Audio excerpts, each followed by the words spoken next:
O acidente aconteceu neste entroncamento da BR-242, no povoado Arguim, próximo à cidade de Rafael Jambeiro, que fica a 190 quilômetros de Salvador. Uma Blazer com 4 pessoas, todas da mesma família, voltava da Paraíba para Brasília, quando o motorista foi surpreendido por uma moto que saía do povoado. De acordo com um funcionário da TV Bandeirantes de São Paulo, que não quis gravar entrevista, o condutor da Blazer não conseguiu desviar, bateu na moto e em seguida na unidade móvel da Band, que vinha de Goiás para a cobertura do jogo Bahia e Corinthians em Salvador.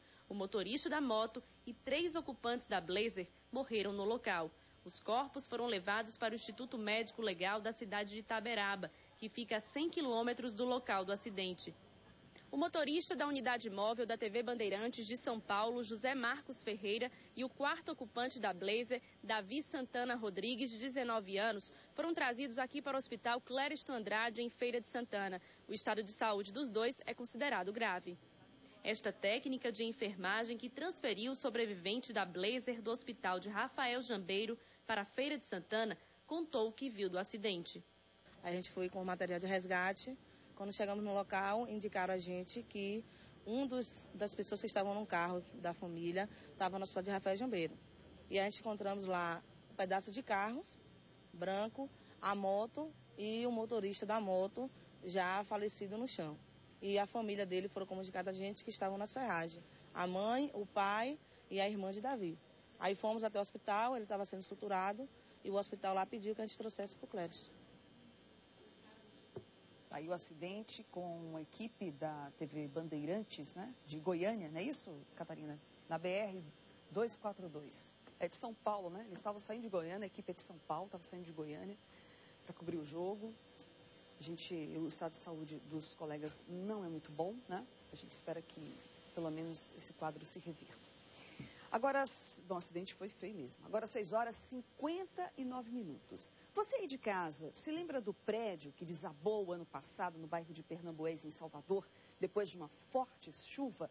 O desabamento foi em julho de 2010. Na época, 3 pessoas morreram, outras 2 ficaram feridas. Pois bem, um empreiteiro, um engenheiro e 2 fiscais da SUCOM, Superintendência de Controle e Ordenamento do Uso do Solo do município, foram responsabilizados pelo desabamento. São eles: o proprietário da obra, Marques Lima, construtora, Silvio Lima de Jesus, o engenheiro Eduardo Wesley Lima de Aquino, que é responsável pela obra, e os fiscais da SUCOM, Superintendência de Controle e Ordenamento do Uso do Solo do município, Paulo Fernando Serra Vila e Paulo Nascimento.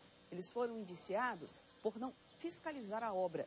Segundo o inquérito, o principal motivo da queda do prédio foi o subdimensionamento dos pilares, ou seja, houve erro no projeto estrutural, que não tinha os requisitos básicos e exigidos para a estrutura de concreto. O prédio, se você não se lembra, tinha 7 andares, sendo 2 no subsolo, e havia acabado de ser construído no bairro de Pernambués. O desabamento foi em consequência das fortes chuvas que caíram em Salvador na época. O prédio estava em fase final de construção. Estava quase pronto para ser entregue aos novos moradores. Você imagina um negócio desse? Na noite do desabamento, um vigia, Renildo Gomes Miranda, estava no local, acabou morrendo. Você vê imagens aí da época, né? Imagens de arquivo. O prédio ainda caiu sobre uma casa ao lado, lembra? Nívia Sampaio Moura, Caio Anunciação Moura, que estavam no imóvel, morreram.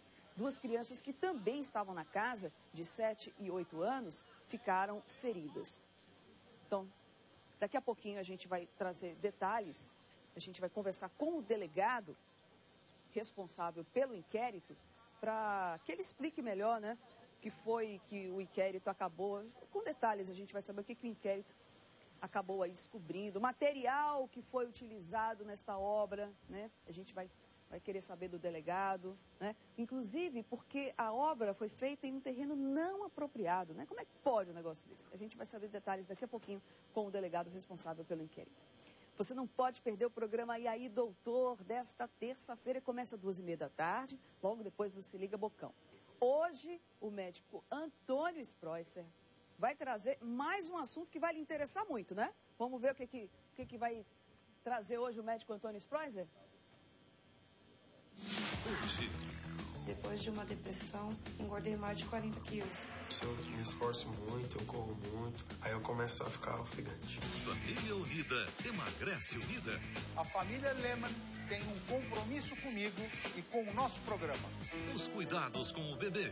Vai massageando perninha, bracinho. E aí, doutor, hoje, 2:30 da tarde.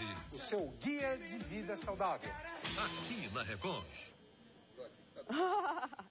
O assunto é saúde e lhe interessa muito agora? É assunto agora saúde? A gente vai falar sobre saúde agora? Não. Pois é, daqui a pouquinho a gente vai falar sobre saúde, tá? É um assunto bem interessante. Na Europa está acontecendo a epidemia de sarampo, tá? Que está preocupando os órgãos de saúde no Brasil, em especial aqui na Bahia, tá? O estado recebe muitos turistas e este é um assunto que a gente vai trazer com detalhes aqui no seu Bahia no Ar, tá bom? E agora, Catarina, vamos ver o trânsito. Vamos ver o trânsito em Salvador com Vinícius Cunha. Trânsito agora ao vivo para você de mais um trecho aqui, vamos ver. Vinícius, onde está você às 7h03 minutos? Adriana, nesse momento eu falo aqui da Avenida Antônio Carlos Magalhães, já no finalzinho dela, quando vai subindo aqui em direção ao Bonocô. Por aqui o trânsito está tranquilo, nós em vez de seguirmos para o Bonocô, nós estamos indo em direção à rótula do Abacaxi e apesar do fluxo maior de veículos, o trânsito está fluindo com tranquilidade, sem nenhum tipo de problema e é justamente por essa questão mesmo que você falou agora há pouco, Adriana, a questão aí de estarmos em férias escolares. Isso acaba influenciando com certeza no trânsito, porque o fluxo de veículos é um pouco menor neste horário, porque muitos pais deixam aí de levar os filhos nas escolas, tem também menos veículos escolares aí fazendo o transporte dos alunos, então isso acaba refletindo no trânsito. Agora, de acordo com a Transalvador, Adriana, nas últimas 24 horas foram registrados na capital baiana 9 acidentes com 4 feridos. Um número pequeno aí, ainda bem que nós não tivemos aí nenhuma morte por causa do trânsito aqui em Salvador. Isso acaba sendo aí uma raridade às vezes, devido a muitas vezes a imprudência de motoristas, os problemas aí de um trânsito como o da nossa cidade, mas graças a Deus, durante as últimas 24 horas não tivemos registros de morte no trânsito de Salvador, apenas 5 feridos e 9 acidentes. Vinícius, tem outra informação. Sexta-feira, viu, motoristas de Salvador? Sexta-feira começam a ser religados e substituídos 37 radares de fiscalização de limite de velocidade nas ruas da capital baiana. 13 novos aparelhos distribuídos em 7 avenidas serão instalados. Então passa de 37 para 50 o número de radares nas ruas de Salvador. Inclusive na avenida principal do bairro de Amaralina, na orla de Amaralina, vai ter também uma sinaleira, né, Vinícius? Olha, informações aí para você ficar ciente. A partir de sexta-feira, então, 50 radares estarão distribuídos e funcionando, segundo a Prefeitura, nas ruas de Salvador. Muito obrigada, Vinícius, por suas informações. Daqui a pouquinho ele está de volta, agora às 7h05. Olha, na próxima sexta-feira, o governo federal lança na cidade de São Francisco Beltrão, no Paraná, o Plano Safra da Agricultura Familiar. Não é isso? A ideia é aumentar a produção de alimentos, aumentar a renda no campo, ajudar na organização econômica dos agricultores familiares, dos assentados da reforma agrária e dos povos e comunidades tradicionais.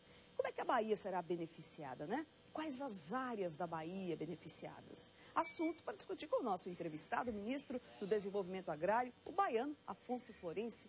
Bom dia, ministro. Olha só, eu adoro boas novidades, a gente gosta sempre de dar, né?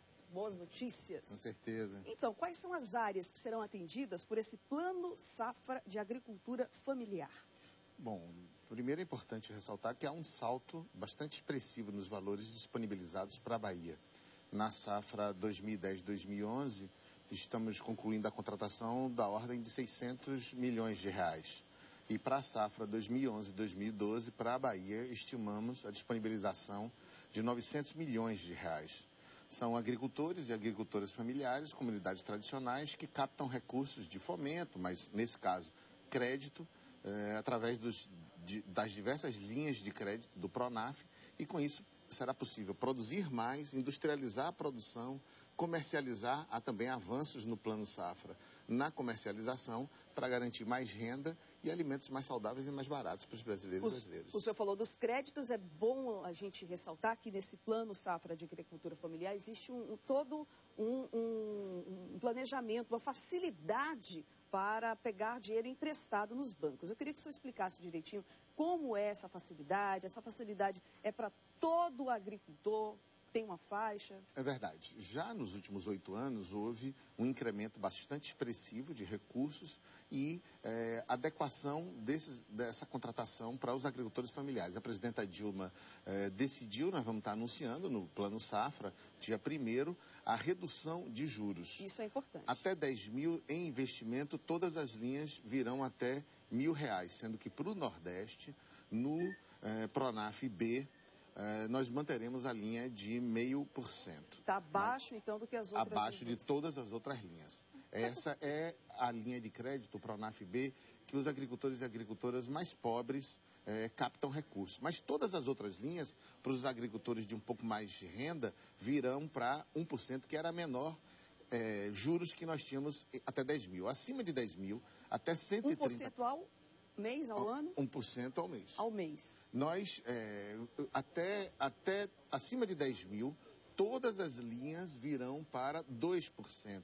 Nós tínhamos linhas de crédito de até 4,5%. É inviável, reduzimos tudo até 2%. E o prazo também aumentou, né? E aumenta também o prazo. Nós vamos dar, na média, 3 anos de carência, ou seja, a pessoa fica sem pagar.